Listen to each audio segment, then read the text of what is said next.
Chicago, a city that stands as a symbol of American resilience, built by immigrants, held together by communities, and protected by those sworn to serve.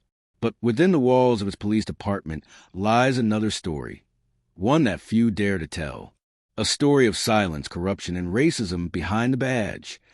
For decades, whispers of discrimination and misconduct have shadowed the Chicago Police Department. But in 2019, one young officer would dare to break the silence and pay the price. Officer Marcus Reed had a dream to serve his community. He grew up on the south side of Chicago, where police sirens were part of the neighborhood soundtrack. He didn't want to fear them. He wanted to change them. Marcus, interview. I believed wearing that badge meant something, that it stood for justice. But I learned fast, it didn't mean justice for everyone.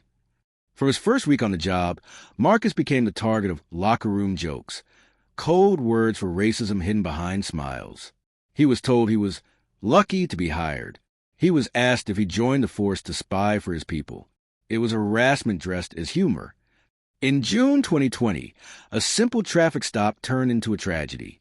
17-year-old Diego Alvarez was pulled over by two white officers. Minutes later, he lay face down on the pavement, unconscious.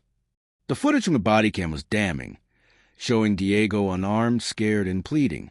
But days after the arrest, the footage disappeared from the department's system. Whistleblower. They told us to clean the files. Said the footage was incomplete. But we all knew what that meant. Erase it before the press sees it. Inside the precinct, silence wasn't just encouraged, it was enforced. Speaking up meant isolation. Disobedience meant career suicide. Among officers, it's called the blue wall of silence, an unspoken pact that says loyalty comes before law. You protect your brothers, even when they're wrong. Marcus filed a formal complaint about racist remarks and misconduct. A week later, the report was loss and transfer, and a note was left on his car windshield, blue before black. Always, Marcus.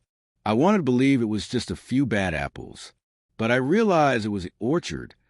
In 2021, investigative journalists from the Tribune Watchdog Unit began digging.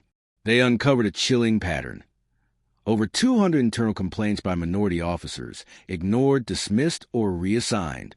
In one case, an officer reported a superior using racial slurs over the radio. Instead of disciplining the superior, the whistleblower was transferred to desk duty. Reporter.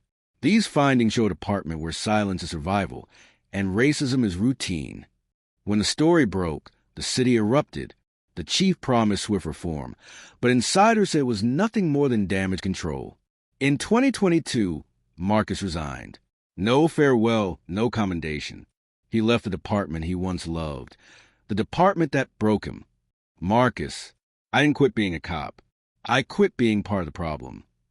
A federal inquiry was launched, revealing widespread evidence tampering and racial bias in internal investigations. Yet, to this day, not a single senior officer has faced criminal charges. The blue wall still stands, invisible but unbreakable. And for every Marcus Reed who speaks out, there are hundreds who remain silent behind the badge. Since 2019, more than 300 complaints of racial discrimination have been filed within major U.S. police departments. Fewer than 2% have resulted in disciplinary action. The blue wall remains a symbol, not a protection, but of silence. When silence becomes a law, truth becomes a crime. Don't forget to like and subscribe to this channel for more true crime story.